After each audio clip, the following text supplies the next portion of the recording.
Welcome back. So our next witch's homework task is taking us back on over to Mondstadt to see Mona. Mona! We have something for you. Oh, Traveler Paimon. You're full of energy today. When are we not full of energy? You have something for me, you said? Is it some quick and easy way to make Mora by any chance? I mean, if we knew that, we wouldn't be telling people, would we? Well, actually, it's some kind of task from your master. Yeah, that's a hard no. But I guess I don't have a choice, huh? An enterprising spirit is important and all that. I just know it's going to be torture, though. I know that old hag all too well. Why don't you just take a look first? Huh. This book doesn't seem so special to me. It's just a book. Oh, whoa! Letters just fell out of it. Oh, maybe she's trying to reconcile with you? No idea. Either way, it looks like I'm supposed to open these 3 letters in order. Well, let's start with the first one. If this is her task, it should be okay for us all to read. Come on, let's see what this is about. Oh, how long it's been, my student. I'm afraid to report that getting up and about is becoming harder and harder these days. Oh, I expected this to actually have, like, when they put the text on screen and I was going to read it out. Fair enough. Saved me speaking for a bit. My poor vocal cords. Oh, the sympathy card. She could have tried to make it sound a bit more genuine at least.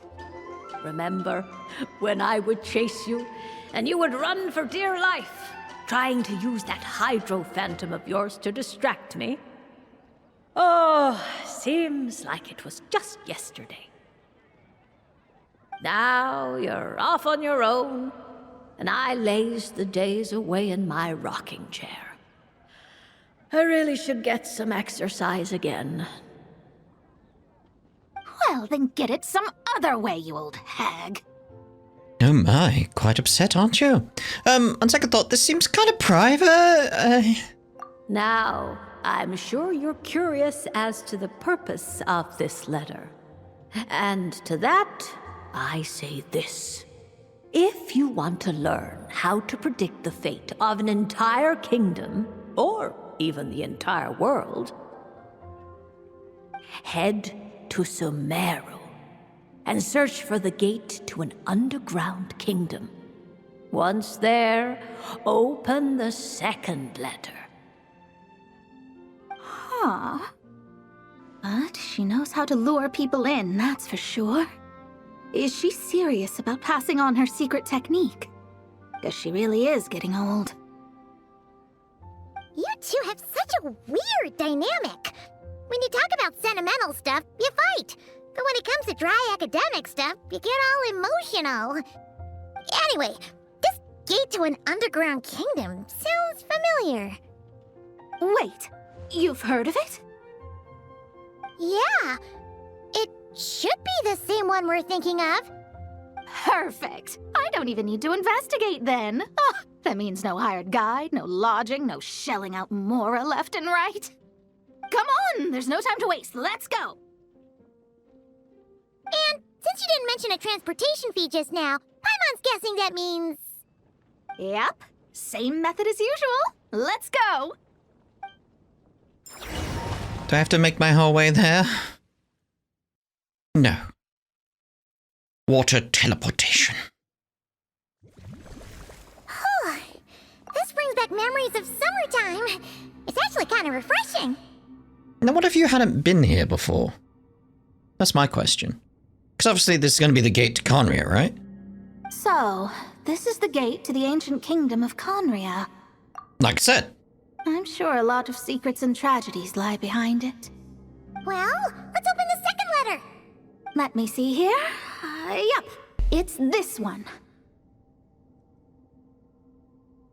As the ancient Sumeru saying goes, rote knowledge bears no fruit until it is watered with the showers of wisdom.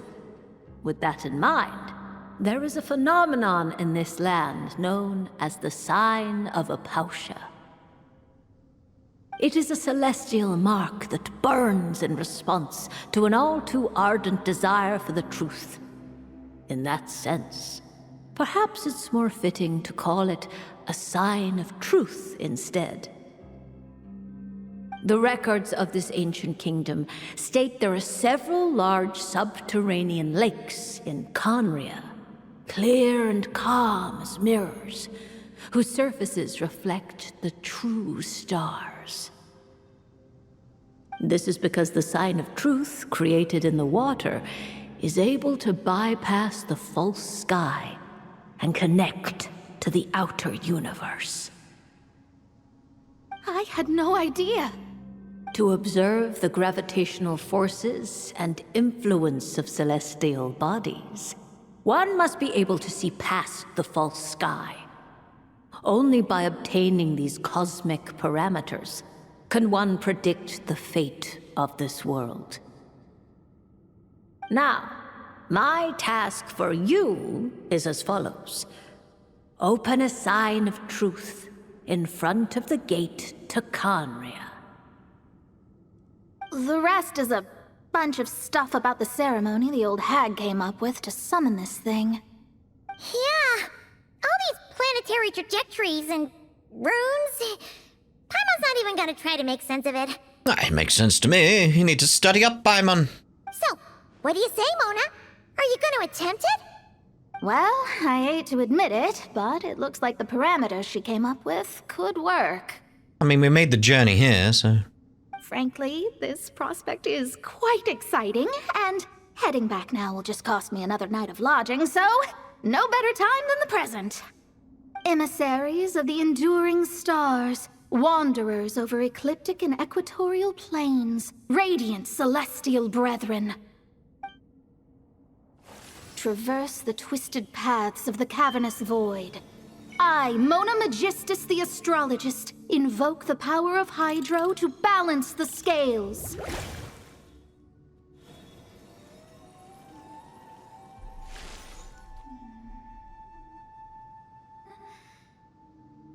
By wisdom and truth, let the thirst be relieved.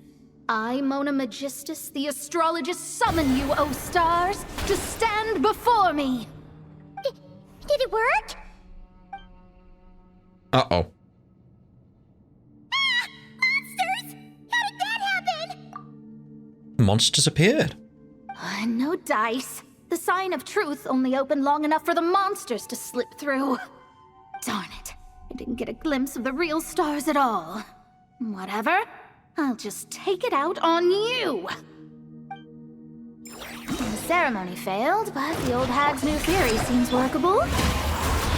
I have a better grasp of hydromancy now. And the perfect test subject to test it on.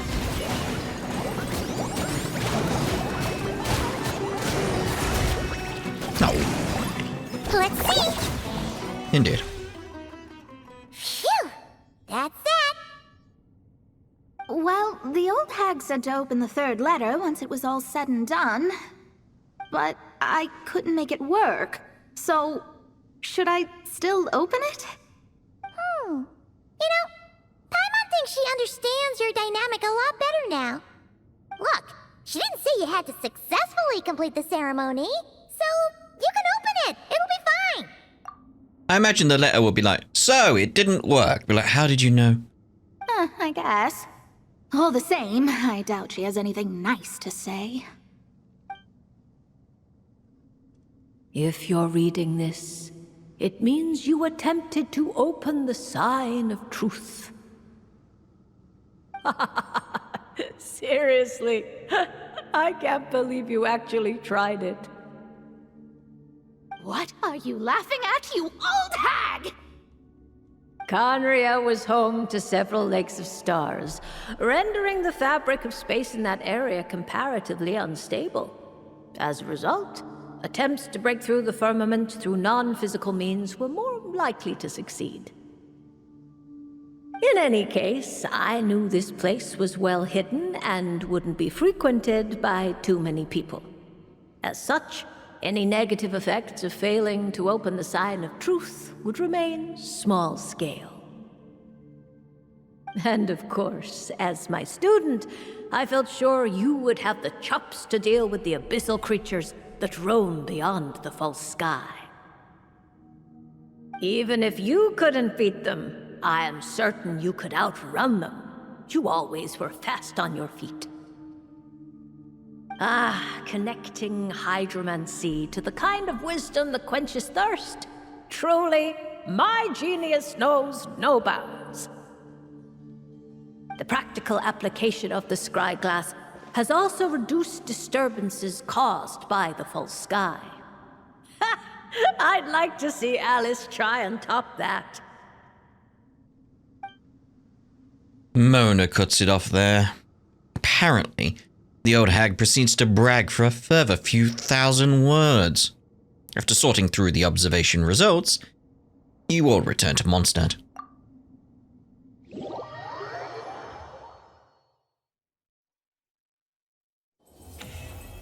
Well, that was it. I was hoping for a little bit more on top of that. Ah, well. It is odd how officials had a sort of like epilogue quest, but there doesn't seem to be one going on for the other characters at this point. Odd. Right. So let's look again at the book. On enhancement details. I don't think these are the enhancement details. Right, that's the additional talent, and then I've got to look at level 6, haven't I? Wait, did these change? Oh, these change as well. Oh, so they do all change. Okay. I thought maybe it was just showing me because I hadn't got them. It's like, oh no, I do actually have them. Okay. Interesting. So, which is Eveite, Genesis of Star Signs. After completing that, Mona will become a Hexaday character. When the party includes at least 2 Hexaday characters, you will gain the Hexaday secret rank effect, which enhances Hexaday characters. Do they all have that? I think they do, right? Anyway. When Mona's normal attack or charge attack hits an opponent, she gains 1 stack of Astral Glow of Mercury for 8 seconds. Max 3 stacks. This effect can grant at most 1 stack every 0.1 seconds. When other party members trigger a vaporized reaction on an enemy, all Astral Glow of Mercury stacks are consumed. Each stack consumed increases the damage of the vaporized reaction by 5%.